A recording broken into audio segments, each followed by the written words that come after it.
Certains ils n'ont pas leurs parents, mais n'oubliez pas une chose, que d'éduquer ses enfants dans le kibbutz Avraham, c'est pas simplement d'éduquer que ses enfants vont te respecter, c'est pas ça le but. C'est que tu donnes de la vie à tes enfants, tu donnes de la vie éternelle à tes enfants, en les éduquant à te respecter à toi. Donc c'est ça, l'importance de ces lois, c'est de dire, non, mais si mon fils il me respecte pas, c'est pas grave, si ma fille me... Non, en les éduquant dans le respect, en les éduquant dans le respect, on leur donne de la vie.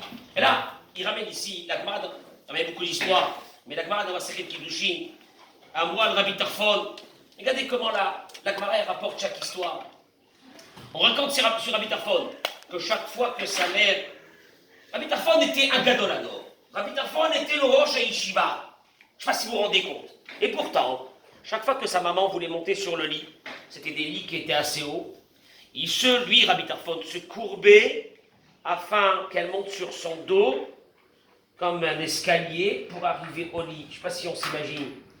Et chaque fois que vous voulez descendre du lit, il se penchait encore une fois pour qu'elle puisse se mettre ses pieds sur son dos et descendre. Ah, tu vas me dire, il est gêné.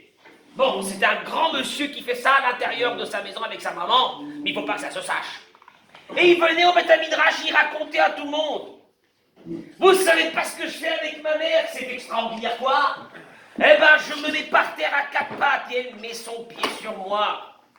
Rabbi Tarfon, ça. Et regardez qu'est-ce qu'ils lui ont répondu dans le Beth Midrash. C'était des Beth Midrash de compète.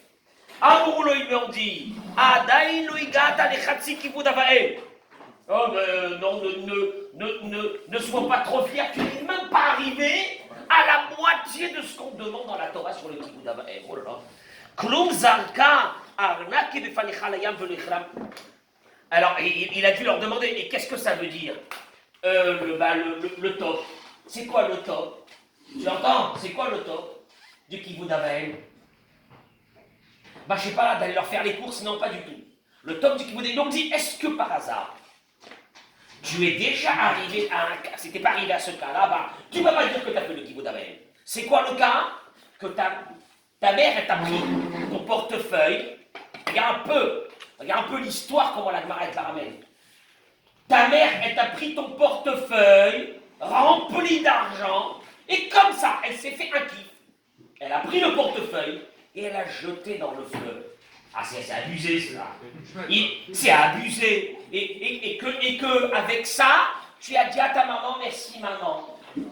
Est-ce que tu es arrivé à ça, oui ou non, pour dire que tu fais kibbutz Avraham? Regarde comment dans la Torah, la dimension de kibbutz Avraham. C'est une image, cette histoire de prendre. Ça veut dire qu'on peut avoir des fois des parents, mais relous, lourds, tout ce que tu veux, machin, et tu dis j'en ai marre, qu'est-ce que c'est ça, ces parents-là? Et tu dis, une mère qui te prend ton portefeuille et qui te le jette dans l'eau, tu dis c'est abusé, c'est de la méchanceté gratuite, j'en sais rien, tu peux appeler ça ce que tu veux. Jusqu'à ce moment-là, tu n'as inclus cette histoire. Tu dois respecter, ils ont dit ça.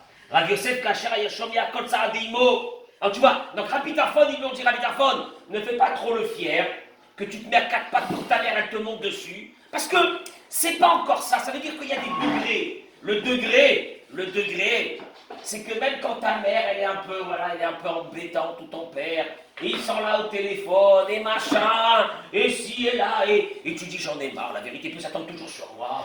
Et où sont mes frères et mes sœurs quand il y a des galères chez mes parents, c'est toujours moi que c'est sur ma peau que ça me tombe, et tu dis j'en ai marre. Et tous mes frères et mes sœurs, ils profitent de moi, que moi je m'occupe de mes parents, et j'en ai marre. Et il te dit c'est la plus grande bracha du monde.